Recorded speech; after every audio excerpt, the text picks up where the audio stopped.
I moved to this small town to start fresh, to leave behind the chaos and stress of the city and find some peace and quiet in the countryside. But from the moment I arrived, there was something off about the place, something that made my skin crawl and my hair stand on end.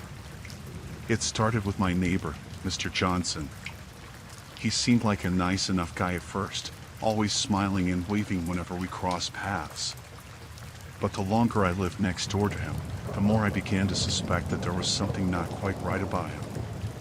There were the strange noises that came from his house at odd hours of the night, like muffled screams and the sound of heavy objects being dragged across the floor. And then there were the strange smells that seemed to waft from his property, like something rotting and decayed. I tried to brush off my suspicions, to convince myself that I was just being paranoid. But the more time I spent around Mr. Johnson, the more convinced I became that there was something truly sinister lurking beneath his friendly facade. One day, while I was out walking my dog, I noticed something strange in Mr. Johnson's backyard.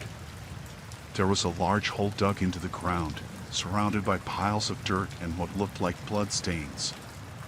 I tried to convince myself that I was just imagining things, that there must be a reasonable explanation for what I was seeing. But deep down, I knew that something was very wrong, and that I needed to find out what was going on before it was too late. I made up my mind to confront Mr. Johnson about what I had seen, to demand answers and put an end to whatever dark secrets he was hiding. But when I knocked on his door and he answered, all of my resolve vanished in an instant. There was something about the look in his eyes, something cold and calculating that sent a chill down my spine. I tried to stammer out an explanation for why I was there, but he just smiled and invited me in, his voice smooth and reassuring. I stepped inside reluctantly, my heart pounding in my chest as I tried to come up with a plan to get out of there alive. But before I could say anything else, Mr. Johnson offered me a drink, and I found myself accepting without thinking. As I took a sip of the liquid he handed me, I felt a sudden wave of dizziness wash over me, and everything went black. When I woke up, I was lying on the floor of Mr. Johnson's basement, my hands and feet bound tightly with rope. I struggled to free myself, panic rising in my chest as I realized that I was completely at his mercy. I could hear him moving around above me, the sound of his footsteps echoing through the darkness like a death knell. And then, just when I thought things couldn't get any worse, I heard the sound of a door creaking open, followed by the unmistakable sound of someone else entering the room. I held my breath, my heart pounding in my chest as I waited for whatever horror awaited me. But instead of the expected blow, I heard a voice whispering in my ear, a voice that sent a chill down my spine. "Run," it said, the word barely audible over the sound of my own heartbeat. "Get out of here while you still can." I didn't need to be told twice. With a burst of adrenaline, I broke free of my restraints and scrambled to my feet, ignoring the pain in my limbs as I bolted for the stairs. I could hear Mr. Johnson shouting behind me, his voice filled with rage and frustration as he realized that I was escaping. But I didn't stop to look back, didn't dare to slow down until I was safely outside, the cool night air washing over me like a balm. I stumbled out into the street, my breath coming in ragged gasps as I tried to put as much distance between myself and Mr. Johnson's house as possible. And as I ran, I couldn't shake the feeling that I had narrowly escaped something truly horrific, something that would haunt me for the rest of my days. But I didn't care. All that mattered was that I was alive, that I had survived whatever nightmare Mr. Johnson had planned for me.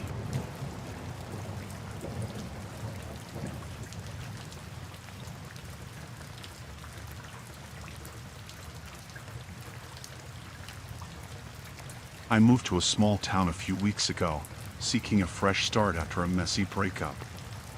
One day, while exploring the woods near my new home, I stumbled upon an ancient cemetery tucked away among the trees. Intrigued, I decided to take a closer look. As I walked among the weathered headstones, I felt a sense of unease settle over me. The atmosphere in the cemetery was heavy, oppressive, like the weight of centuries of sorrow and loss bearing down on my shoulders. I was about to turn back when I spotted a figure standing near the edge of the cemetery.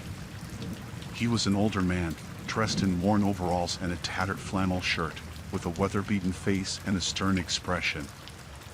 I approached him cautiously, unsure of what to expect.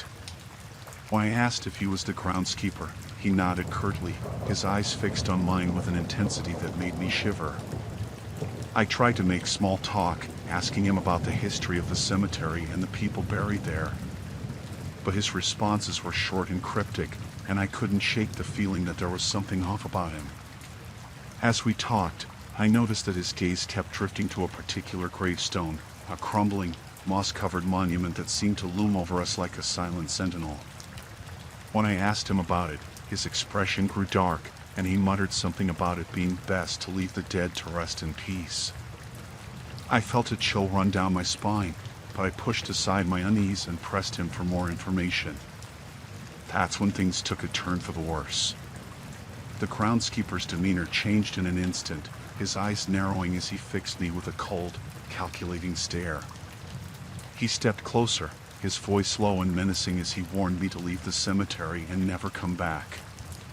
I tried to protest, to ask him why he was so adamant about keeping me away.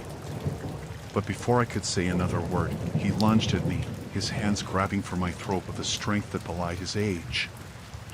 I stumbled backward, my heart pounding in my chest as I struggled to break free from his grasp. But he was relentless, his fingers digging into my skin like iron claws as he pressed me further and further toward the edge of the cemetery. In a blind panic, I managed to break free and sprinted toward the tree line, the sound of the groundskeeper's laughter echoing in my ears like a sinister taunt. I didn't stop running until I was safely back in town, my lungs burning and my heart racing with fear. I didn't tell anyone about what happened in the cemetery, not the police, not my friends, not even my therapist. I was afraid they wouldn't believe me, that they would dismiss it as a figment of my imagination or the delusions of a troubled mind. But I know what I saw, what I felt, what I experienced that day in the woods.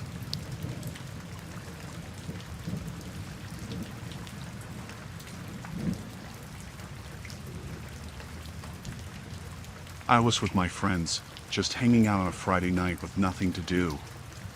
We heard rumors about this old abandoned carnival on the outskirts of town, and we decided to check it out for ourselves.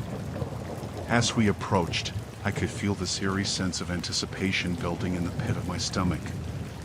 The carnival was like something out of a horror movie, rusted rides, broken down booths, and an overall sense of decay hanging in the air. But we were teenagers, and we were invincible, or so we thought. So, we pressed on, laughing and joking as we explored the deserted grounds. But then, out of nowhere, we heard this strange noise, like whispering voices, just barely audible over the sound of the wind.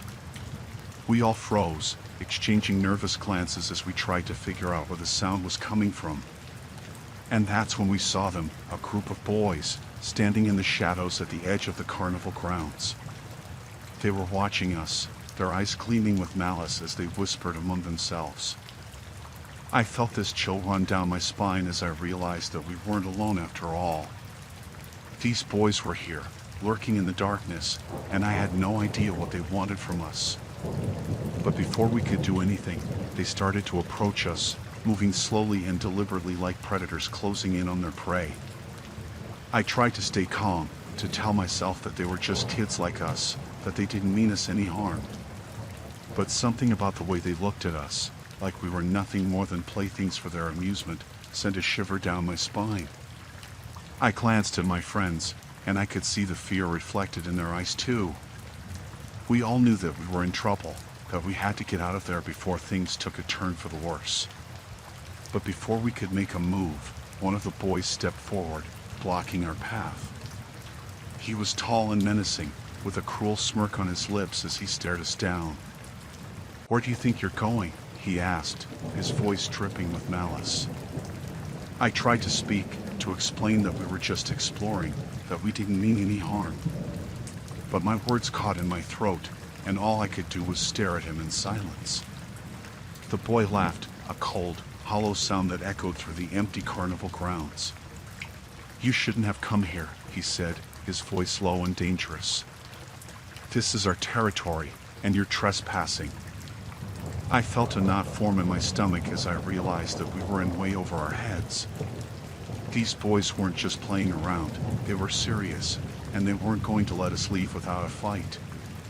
But before things could escalate any further, we heard the sound of approaching footsteps, loud and urgent, like someone was running towards us. And then, out of nowhere, a group of adults appeared, their faces grim as they marched towards us. I felt a surge of relief flood through me as I realized that help was finally here. We were saved. The boys, however, didn't seem as pleased. They exchanged nervous glances among themselves before backing away slowly, disappearing into the darkness without a trace. The adults helped us out of the carnival grounds, asking us what we were doing there and if we were okay. We explained everything to them, telling them about the boys and how they had confronted us. The adults listened gravely, nodding their heads as they led us away from the abandoned carnival and back to safety.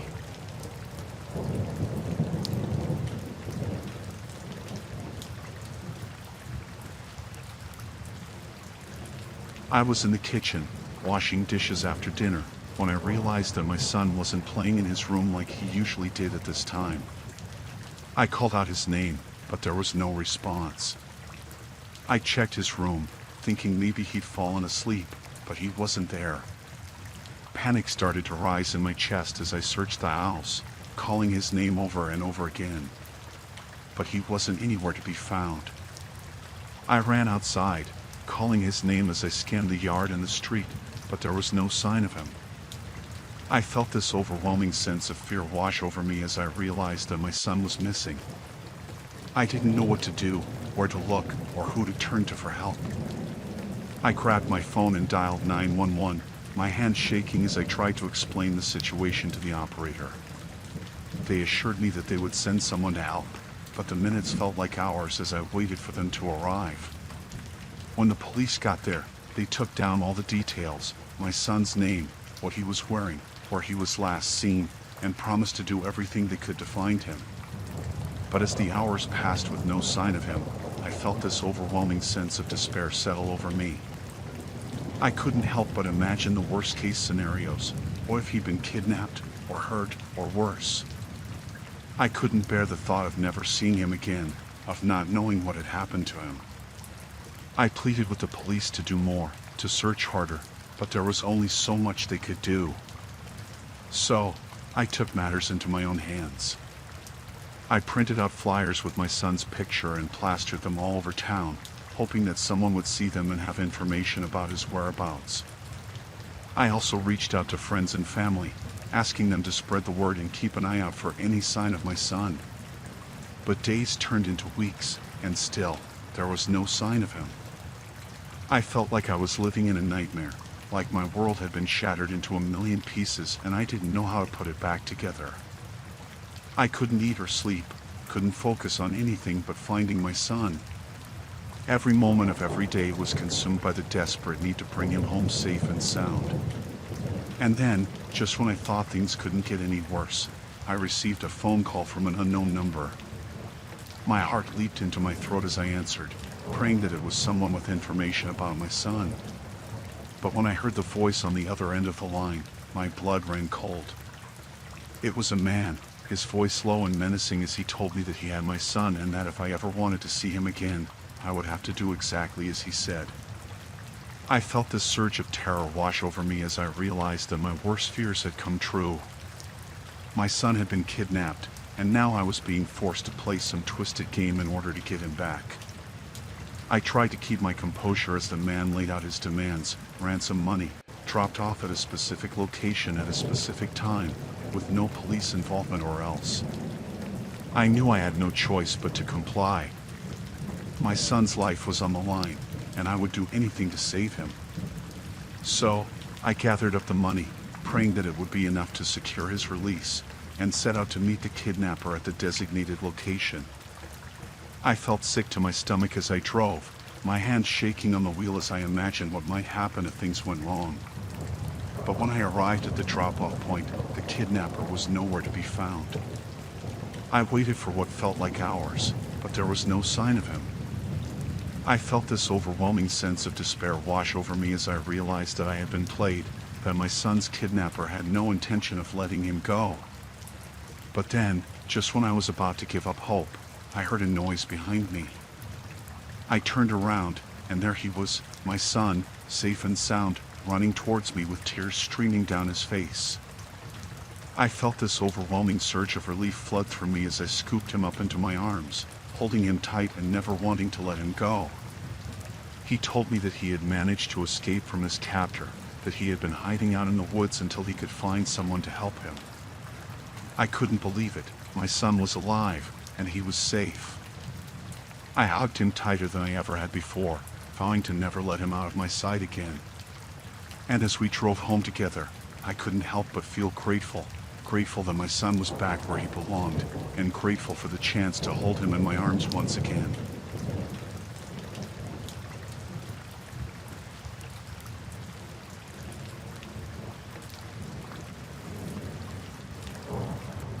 We were a group of friends, always looking for adventure and excitement, so when we heard about the abandoned mine rumored to be haunted, we knew we had to check it out. It was the perfect opportunity for a thrilling experience, or so we thought. As we approached the entrance to the mine, I couldn't shake this feeling of unease that settled in the pit of my stomach. The air felt heavy and oppressive, like there was something lurking in the shadows, watching our every move.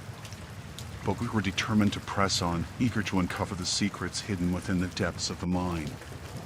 We descended into the darkness, our flashlights cutting through the blackness as we navigated the maze-like tunnels. The air was musty and stale, filled with the scent of damp earth and decay. As we explored deeper into the mine, I could feel this sense of dread building inside me, like we were treading on dangerous ground. And then, out of nowhere, we heard it, a low, guttural moan echoing through the tunnels, sending shivers down my spine. We all froze, exchanging nervous glances as we tried to figure out where the sound was coming from. But before we could make a move, we heard footsteps, slow and deliberate, like someone was stalking us from the shadows. I felt this surge of panic rising up inside me as I realized that we weren't alone in the mine. There was someone, or something, down there with us. We tried to stay calm, to tell ourselves that it was just our imagination playing tricks on us. But deep down, we knew that something wasn't right. As we continued to explore the tunnels, the feeling of unease only grew stronger. It was like the walls themselves were closing in on us, suffocating us with their darkness.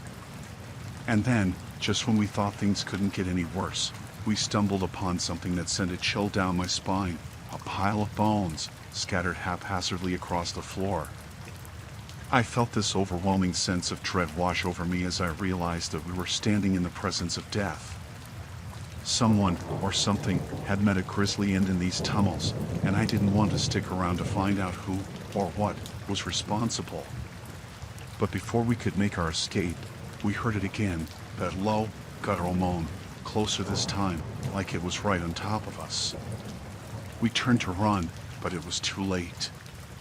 A figure emerged from the darkness, its features twisted and contorted into a grotesque mask of rage and pain. I felt my heart pounding in my chest as I realized that this was the source of the moans, a man, or what was left of one, driven mad by the darkness and isolation of the mine. He lunged at us, his hands outstretched and his eyes burning with madness.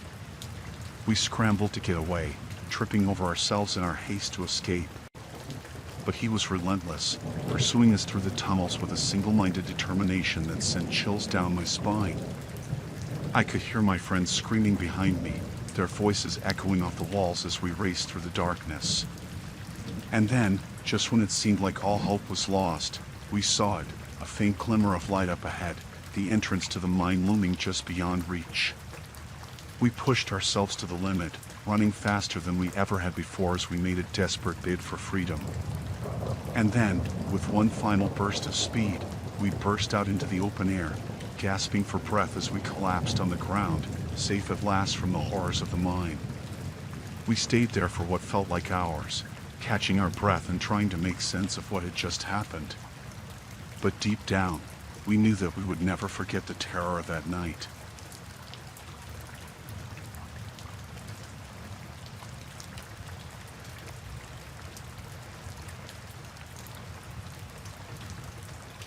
I've always been drawn to the thrill of uncovering hidden truths, so when I heard about the string of disappearances plaguing a small town not far from where I live, I knew I had to investigate.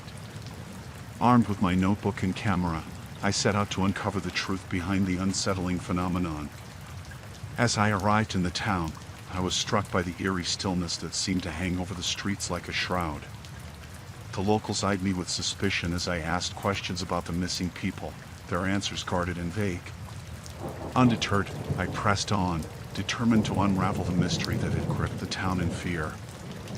I spent hours combing through old newspaper archives and interviewing residents, piecing together a timeline of the disappearances and searching for any clues that might lead me to the truth. But the more I dug, the more I realized that there was something sinister lurking beneath the surface of this seemingly ordinary town. People whispered about secret meetings held in the dead of night, and strange symbols painted on the walls of abandoned buildings. I followed every lead, no matter how obscure, desperate to uncover the truth. And then, just when I thought I had hit a dead end, I stumbled upon a hidden basement beneath an old bookstore, a basement filled with evidence that would change everything. As I sifted through the stacks of papers and photographs, my heart pounded in my chest with a mixture of fear and excitement. I had stumbled upon a conspiracy so vast and far-reaching that it sent shivers down my spine. The disappearances were not random, they were orchestrated, part of a larger scheme to cover up the truth about the town's dark past. And as I delved deeper into the mystery, I realized that I was not alone in my investigation. Someone was watching me, lurking in the shadows, waiting for the perfect moment to strike. I could feel their eyes on me wherever I went, their presence a constant threat that loomed over me like a dark cloud. But I refused to back down, determined to expose the truth no matter the cost. I followed the trail of breadcrumbs, piecing together the puzzle one clue at a time, until finally, I uncovered the shocking truth behind the disappearances. The town was built on a foundation of lies and deceit, its very existence a testament to the lengths people go to protect their secrets. And as I stared into the abyss of darkness that lay before me, I knew that I had to act fast if I wanted to escape with my life. With my heart pounding in my chest, I raced through the streets, desperate to stay one step ahead of my pursuers. But no matter how fast I ran, they were always one step behind, their shadowy figures lurking just out of sight. I knew that I was running out of time, that if I didn't act soon, I would become just another victim of the town's twisted conspiracy. But even as the fear threatened to consume me, I refused to give up hope.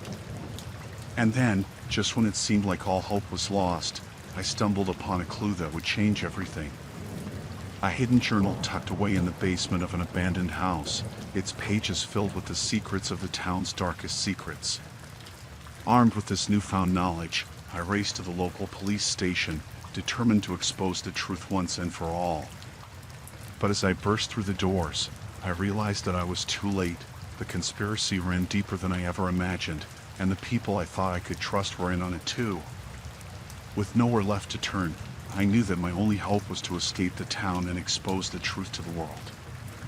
And as I disappeared into the night, I vowed that I would never stop fighting until justice was served, no matter the cost.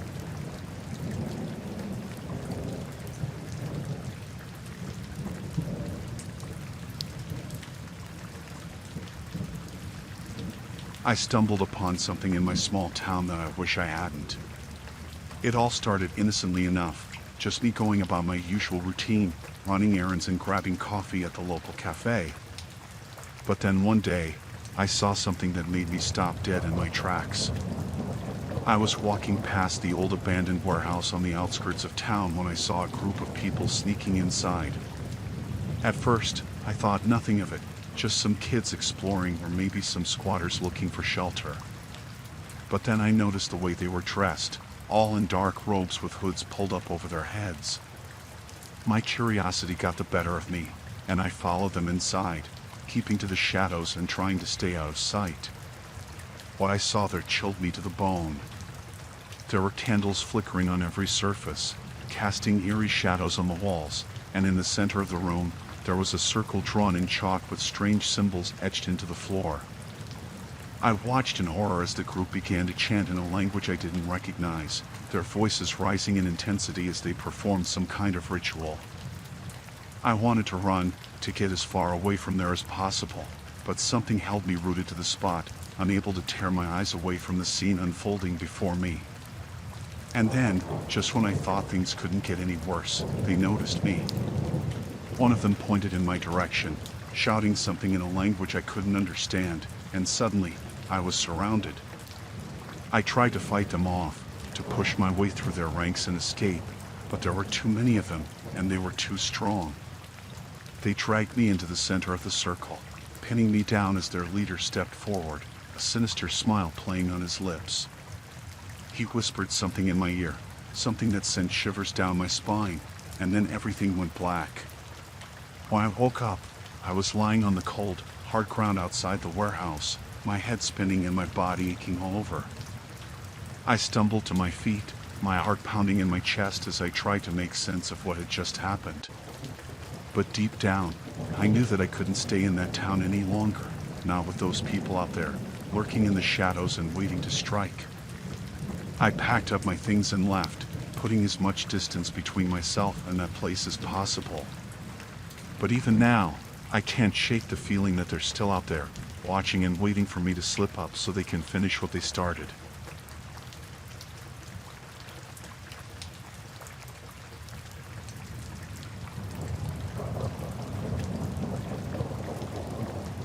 I was walking home from work one evening, taking my usual route through the quiet streets of our small town, when I noticed someone following me. At first, I didn't think much of it. Maybe they were just going in the same direction as me, I thought. But as I turned down one street after another, they stayed right behind me, their footsteps echoing in the silence of the night. I felt this creeping sense of unease settle over me as I quickened my pace, trying to shake them off. But no matter how fast I walked or how many turns I made, they were always there, lurking in the shadows just out of sight. I started to panic, my heart pounding in my chest as I realized that I was being followed by a stranger, someone who seemed to know my every move. I tried to lose them, ducking into alleyways and side streets, but they were always one step ahead of me, like they could anticipate my every move. And then, just when I thought things couldn't get any worse, they stepped out of the darkness and into the light. It was a man, tall and imposing, with a knowing smile on his lips as he stared at me with eyes that seemed to pierce right through me. I felt this chill run down my spine as I realized that he knew who I was, that he had been watching me for God knows how long. "How do you know me?" I demanded, my voice trembling with fear. But he just smiled, that same knowing smile that sent shivers down my spine. "I know everything about you," he said, his voice low and menacing. "Your hopes, your dreams, your deepest secrets, I know them all." I felt this surge of terror wash over me as I realized that I was face to face with someone who knew everything about me, someone who could use that knowledge against me in ways I couldn't even imagine. I tried to run, but he grabbed me by the arm, his grip like iron as he pulled me closer. "Don't be afraid," he said, his voice softening slightly. "I'm not here to hurt you. I just want to talk." But I didn't trust him, not for a second. I struggled against his grasp, trying to break free and get away from him as fast as I could. But he held on tight, his fingers digging into my skin as he whispered in my ear, his words sending chills down my spine. "You can't escape me," he said, his voice cold and calculating. "I'll always be watching, waiting for the perfect moment to strike." I felt this overwhelming sense of dread wash over me as I realized that I was trapped, at the mercy of this mysterious stranger who seemed to know everything about me. But then, just when it seemed like all hope was lost, I heard the sound of approaching footsteps, loud and urgent, like someone was running towards us. I turned to look, and to my relief, I saw a group of people coming down the street, their faces grim as they marched towards us. I seized the opportunity to break free from the stranger's grasp, running towards them as fast as my legs would carry me. They saw what was happening and wasted no time in helping me, surrounding the stranger and demanding to know who he was and what he wanted. But he just smiled, that same knowing smile that sent shivers down my spine, before disappearing into the darkness without a trace. I collapsed on the ground, trembling with fear and exhaustion as the people helped me to my feet and led me away from the scene. I didn't know who that stranger was or what he wanted from me, but one thing was for sure, I would never forget that encounter for as long as I lived.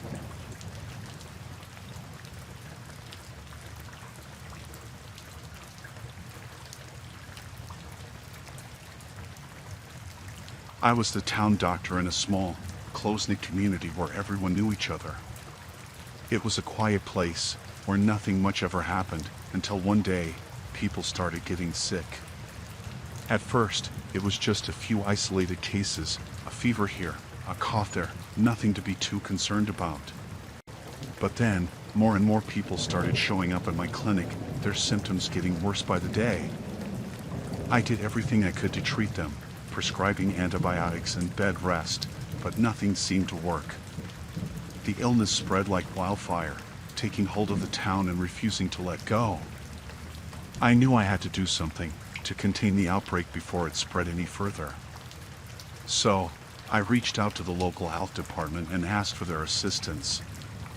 They arrived in town with a team of experts, armed with supplies and equipment to help us fight the epidemic. But as we worked tirelessly to treat the sick and contain the spread of the illness, I couldn't shake this nagging feeling that something wasn't right. The symptoms were unlike anything I had ever seen before: high fevers, severe coughing, and a strange rash that appeared on the skin. And then, just when I thought things couldn't get any worse, people started dying. It was like the illness was taking hold of them and refusing to let go, no matter what we did to try and stop it. I felt this overwhelming sense of despair wash over me as I realized that we were losing the battle against the epidemic, that it was only a matter of time before it wiped out the entire population. But then, one day, as I was going through the medical records of the deceased, I noticed something strange. They all had something in common. They had all visited the same place before falling ill, a nearby factory that had recently been shut down due to a series of accidents.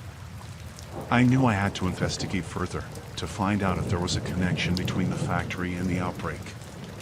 So, I went to the factory, accompanied by a team of experts from the health department. We searched the premises, looking for any clues that might shed light on the cause of the epidemic. And then, just when we were about to give up hope, we stumbled upon something that sent chills down my spine: a series of barrels containing toxic chemicals, leaking their contents into the surrounding environment.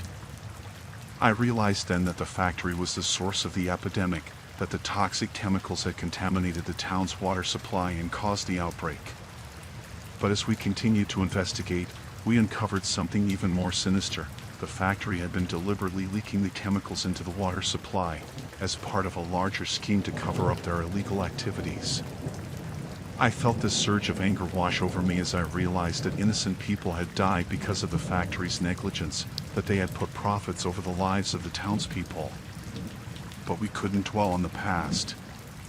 We had to act fast to contain the outbreak and prevent any further loss of life. So, we worked tirelessly to clean up the contaminated water supply and treat those who had fallen ill. It was a long and difficult process, but slowly, we started to see progress. The number of new cases started to decline, and the people who had been sick began to recover. And then, finally, after weeks of hard work and dedication, we were able to declare the epidemic over.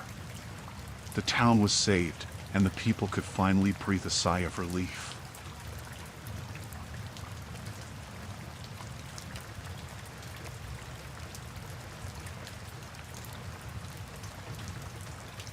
I've always been a fan of camping, so when my friends suggested we go on a weekend trip to the woods outside of town, I jumped at the chance. We packed up our gear and set out for what we thought would be a fun and relaxing getaway.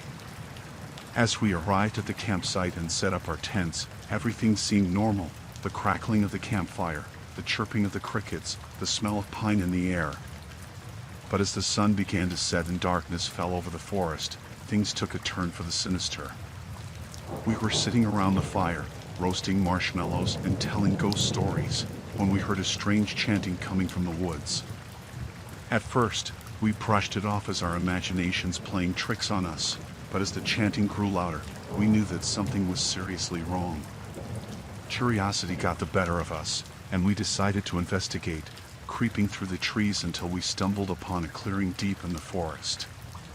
And what we saw there made our blood run cold. A group of robed figures stood in a circle, chanting in a language we didn't understand. In the center of the circle was a large bonfire, its flames casting eerie shadows on the trees. We watched in horror as the cultists performed their ritual, their movements synchronized and methodical. But when one of the cultists looked up and spotted us, we knew that we had been discovered. Without a moment's hesitation, we turned and ran, crashing through the underbrush as fast as our legs would carry us. We thought we had lost them, but as we reached the edge of the forest, we realized that we were surrounded. The cultists emerged from the shadows, their faces twisted in sinister smiles as they closed in on us. With nowhere left to run, we knew that we had to fight for our lives. We grabbed whatever makeshift weapons we could find, sticks, rocks, anything that would give us an edge, and prepared to defend ourselves against the onslaught. The cultists attacked with a ferocity that was terrifying to behold, their blows raining down on us with brutal force. But we refused to go down without a fight, and we fought back with everything we had, determined to make it out of the woods alive. In the chaos of the battle, I lost sight of my friends, the sounds of their screams and the clash of weapons echoing through the night. But I knew that I had to keep fighting, to keep pushing forward no matter what. And then, just when it seemed like all hope was lost, I saw a glimmer of light in the darkness, the headlights of a car, driving down the nearby road.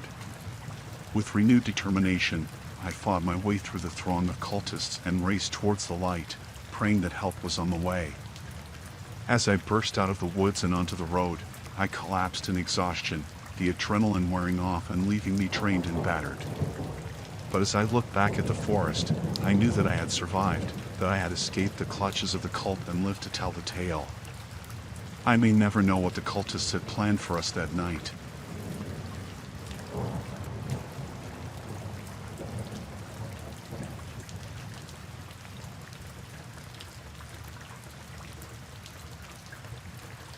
I lived in a small town where everyone knew each other, or at least that's what I thought.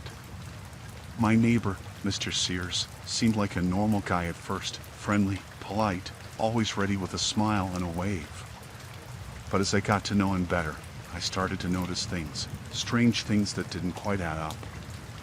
There were the late-night noises coming from his house, strange banging and crashing sounds that kept me up at night. And then, there were the rumors, whispers of disappearances and strange occurrences that always seemed to lead back to Mr. Sears's doorstep. I tried to ignore them at first, to tell myself that it was just idle gossip, but deep down, I couldn't shake this feeling of unease that settled over me whenever I saw him. So, I decided to do some investigating of my own. I started keeping a close eye on Mr. Sears, watching his every move from my window across the street. And what I saw chilled me to the bone. I saw him lurking around town at odd hours, always wearing this eerie grin that sent shivers down my spine. I saw him talking to people, innocent people, people I knew, and there was something about the way he looked at them, something cold and calculating that made my blood run cold. But the final straw came when I saw him dragging something, or someone, into his house late one night. I couldn't see who or what it was, but the way he moved, with this eerie sense of purpose, sent alarm bells ringing in my head. I knew I had to do something, to stop Mr. Sears before it was too late. So, I gathered up my courage and went to the police, telling them everything I had seen and heard. But they just brushed me off, telling me that there was no evidence to support my claims, that I was just seeing things. I felt this overwhelming sense of frustration wash over me as I realized that no one was going to help me, that I was on my own in this fight against Mr. Sears. But I refused to give up. I couldn't sit back and do nothing while he continued to terrorize the community. So, I started gathering evidence, taking photos, keeping a detailed log of his movements, anything that might help prove that he was up to no good.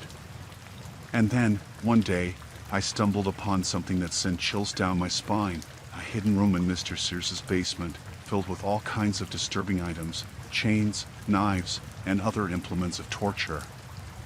I knew then that I had uncovered the truth. Mr. Sears was a psychopath, a dangerous man who had been terrorizing the community for years. But I couldn't go to the police. I knew they wouldn't believe me, not without solid evidence to back up my claims. So, I decided to take matters into my own hands. I waited until Mr. Sears left his house one day, then I snuck inside, determined to gather enough evidence to bring him to justice. But as I searched through his belongings, I heard the front door open and close, followed by the sound of footsteps coming down the hallway. I froze, my heart pounding in my chest as I realized that Mr. Sears was home, and I was trapped inside his house. I knew I had to get out of there, to escape before he found me, and God knows what he would do to me. So, I made a run for it, racing towards the back door as fast as my legs would carry me. But just as I reached it, I felt a hand grab hold of my arm, pulling me back with a strength that I never knew Mr. Sears possessed. I struggled against his grip, fighting for my life as he dragged me towards the basement door. And then, just when I thought all hope was lost, I heard the sound of sirens approaching in the distance. The police had finally arrived, alerted by a neighbor who had seen me sneaking into Mr. Sears's house. They burst through the front door, guns drawn, and found us struggling in the hallway. I felt this overwhelming sense of relief wash over me as they pulled me away from Mr. Sears, as they arrested him and took him away in handcuffs. I knew then that I had done the right thing, that I had stopped a dangerous man from hurting anyone else ever again. And as I watched them take him away, I couldn't help but feel grateful to be alive, grateful to have stopped Mr. Sears before it was too late.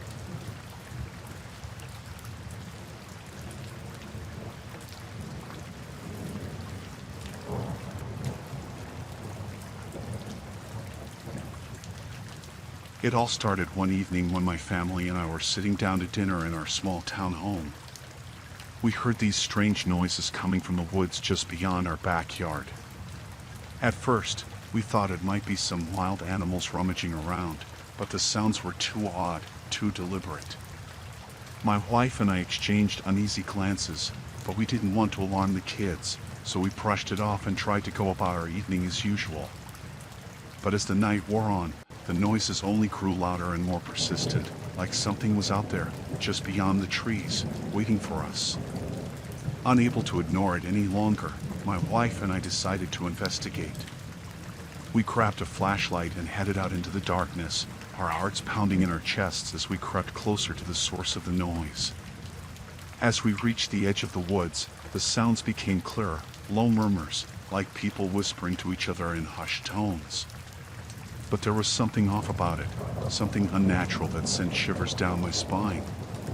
With trembling hands, I pushed aside the branches and stepped into the clearing, my wife close behind me. And what we saw there made our blood run cold. A group of people stood in the center of the clearing, their faces obscured by the darkness. They were chanting in unison, their voices rising and falling in a haunting melody that sent chills down my spine. But it wasn't just the chanting that scared me, it was the way they moved, like they were in a trance, their bodies swaying back and forth in perfect synchronization. My wife and I watched in horror as the chanting grew louder and more frenzied, the sound echoing through the trees like a warning. We knew that we had to get out of there, to get back to the safety of our home before it was too late. But as we turned to leave, a figure stepped out of the shadows, blocking our path. It was a man, his eyes wild with madness as he stared at us with a twisted smile. "Welcome," he said, his voice sending shivers down my spine. "You're just in time to join us." My wife and I exchanged panicked glances, our hearts racing as we realized that we were in grave danger. We tried to run, but the man was too fast, grabbing hold of my wife's arm and dragging her back towards the chanting crowd. I screamed out for help, but no one came. We were alone, trapped in the woods with no way out. With adrenaline coursing through my veins, I lunged forward, tackling the man to the ground and freeing my wife from his grasp. Together, we ran as fast as we could, the sounds of the chanting fading into the distance as we made our escape. We didn't stop running until we reached the safety of our home, our chests heaving with exhaustion and fear. We locked the doors and windows, praying that whatever was out there couldn't get in. But as we huddled together in the darkness, we knew that the nightmare was far from over. The sounds of the chanting still echoed in our ears, a constant reminder of the horrors we had witnessed in the woods that night. We never spoke of it again, but the memory of that terrifying encounter will haunt us for the rest of our days.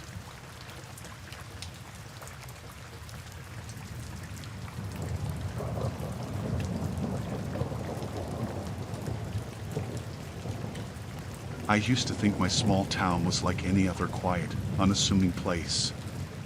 That was until I stumbled upon something that turned my world upside down. It all started innocently enough. As a scientist, I was always curious, always looking for new discoveries. But what I found lurking beneath the surface of my town was beyond anything I could have imagined. One day, while going about my usual routine, I noticed some strange occurrences, mysterious fans coming and going at odd hours, shadowy figures lurking in the alleyways. At first, I brushed it off as nothing more than my imagination playing tricks on me. But the more I dug, the more I realized that something sinister was at play. I followed my instincts and decided to investigate further. Sneaking into abandoned buildings, listening in on hushed conversations, I did whatever it took to uncover the truth. And what I found was chilling. Hidden laboratories, filled with equipment and technology far beyond anything I had ever seen before. But it wasn't just the equipment that sent shivers down my spine. It was what they were using it for, conducting experiments on innocent people, unleashing horrors that should have never seen the light of day. I knew I had to do something, to expose the truth and put an end to the madness. But as I started gathering evidence, I realized that I was being watched, that those responsible for the experiments knew I was onto them. I became paranoid, constantly looking over my shoulder, jumping at every sound. But no matter how careful I was, they always seemed to be one step ahead of me. And then, one night, they made their move. I was working late in my lab when I heard the sound of footsteps approaching from behind. I turned around just in time to see a group of masked men burst through the door, guns drawn. They grabbed me roughly, dragging me out into the night. I tried to fight back, to break free from their grip, but they were too strong. They threw me into the back of a van, and before I knew it, we were speeding away into the darkness. I had no idea where they were taking me, what they had planned for me. All I knew was that I was in deep trouble, and I needed to find a way out, and fast. As the hours passed, I racked my brain for any possible escape plan. But the van was like a fortress, with no way out in sight. But just when I was about to lose hope, I heard the sound of sirens approaching in the distance. The police had found us, alerted by a tip from a concerned citizen who had seen me being abducted. The van screeched to a halt, and the masked men fled into the night, leaving me behind in their wake.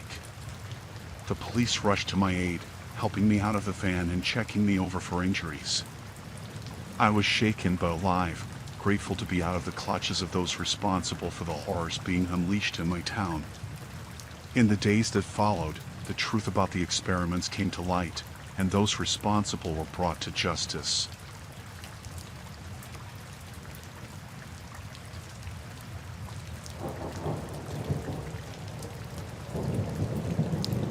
It was a warm summer evening when my friends and I decided to explore the abandoned hospital on the outskirts of our small town. We had heard rumors about the place for years, about the patients who had been left behind when the hospital shut down, about the strange happenings that occurred within its walls. As we approached the hospital, a sense of unease washed over me. The building loomed before us, dark and foreboding against the fading light of the setting sun. But despite my growing apprehension, I followed my friends inside, curiosity getting the better of me. The air inside the hospital was thick with dust and decay, the silence broken only by the sound of our footsteps echoing off the walls. We wandered through the deserted corridors, our flashlights casting long shadows that danced across the peeling paint and cracked linoleum floors. As we explored further, we began to notice strange signs, discarded medical equipment scattered about, empty hospital beds with restraints still attached, and faded charts detailing treatments long forgotten. It was like stepping back in time, into a world that had been abandoned by the living. But the creepiest part was yet to come. As we ventured deeper into the hospital, we stumbled upon a wing that seemed untouched by time. The lights flickered overhead, casting eerie shadows that seemed to move and shift with a life of their own. And then we heard it, a soft whimpering coming from one of the rooms up ahead. My heart pounding in my chest, I followed the sound, my friends close behind me. What we found in that room will haunt me forever. A figure lay curled up on one of the beds, its back to us as it sobbed softly into its hands. As we approached, it turned to face us, revealing a face twisted in agony and despair. It was a patient, but not like any patient I had ever seen before. Its eyes were empty, devoid of any spark of life, and its skin was pale and gaunt, stretched taut over its bones like parchment. But it was the look of utter despair in its eyes that chilled me to the bone. Without a word, my friends and I backed out of the room, our hearts pounding in our chests as we tried to process what we had just seen. We knew then that we had to get out of there, to leave the hospital and never look back.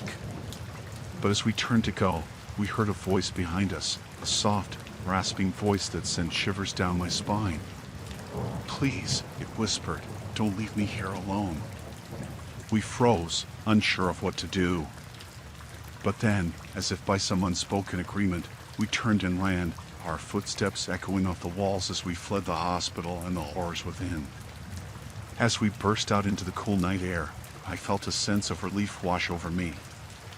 We had escaped the hospital, but the memory of what we had seen would stay with us forever.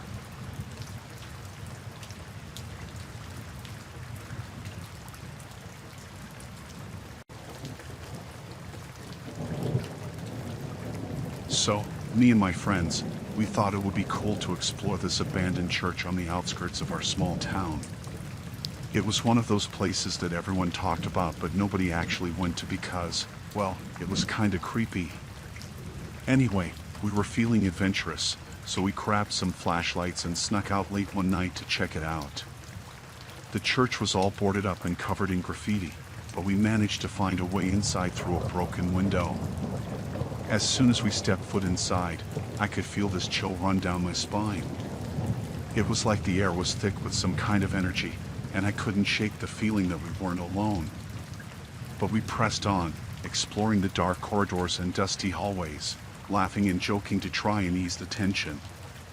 We were just kids, after all, and we didn't really believe in ghosts or anything like that.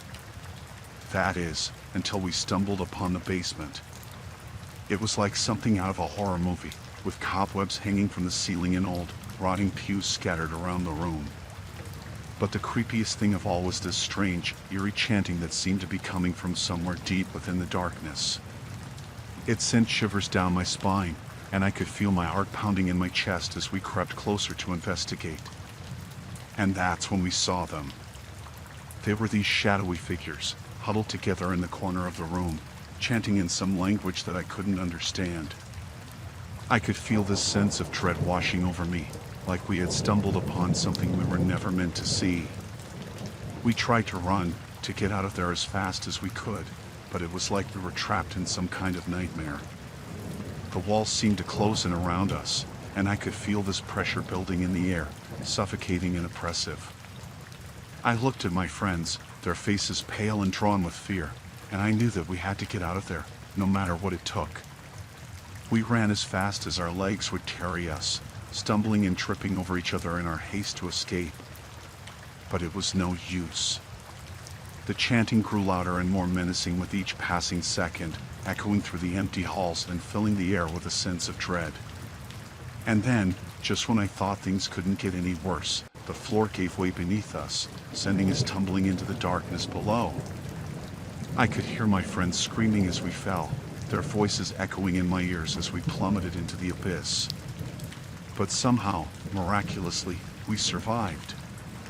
We landed in a heap at the bottom of the stairs, bruised and battered but alive. I looked around, trying to make sense of our surroundings, but everything was dark and twisted, like something out of a nightmare. We stumbled to our feet and ran, not knowing where we were going or what we would find when we got there. All we knew was that we had to get out of there, to escape the darkness that threatened to consume us all. And finally, after what felt like hours of running, we burst out into the cool night air, gasping for breath and shaking with fear. We didn't stop running until we were safely back in town, and even then, we couldn't shake the feeling that something was still out there, lurking in the shadows and waiting to strike.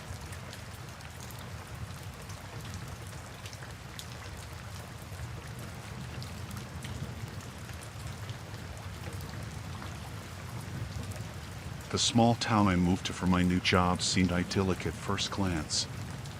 But as I settled into my role as the town doctor, I began to notice strange things, patients with unexplainable mutations, rumors of dark experiments conducted by my predecessor, Dr. Matthews. I couldn't ignore the signs any longer. There was something sinister lurking beneath the surface of this seemingly peaceful town, and I was determined to uncover the truth. My investigation led me to Dr. Matthews' old office, where I discovered a trove of research notes detailing his experiments.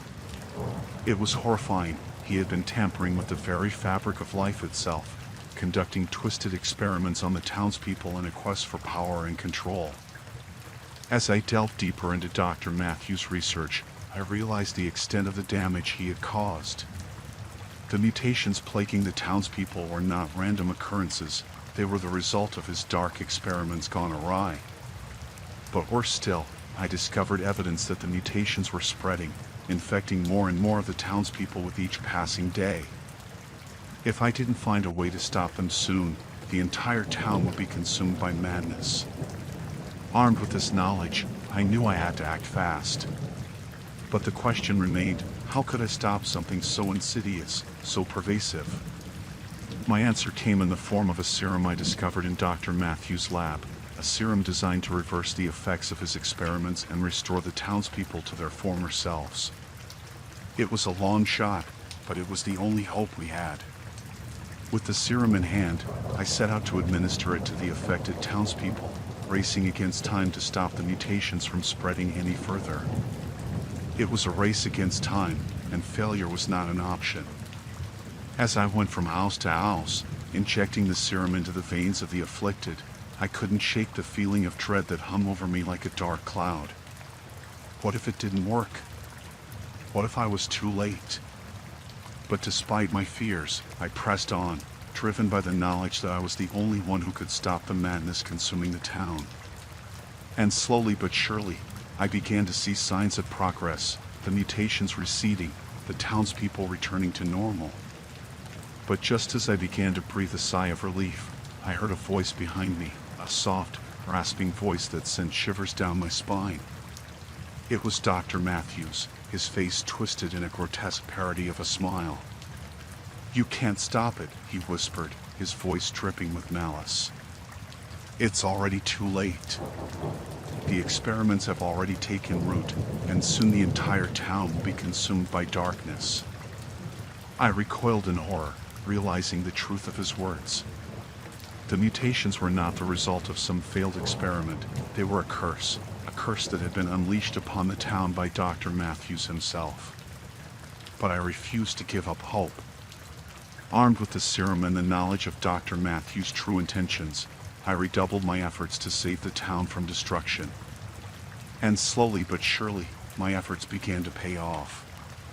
The mutations receded, the townspeople returned to normal, and the darkness that had threatened to consume us all was banished once and for all. In the end, I emerged victorious, but the memory of those dark days will haunt me forever. The town may have been saved, but the scars of Dr. Matthews' experiments will linger for years to come.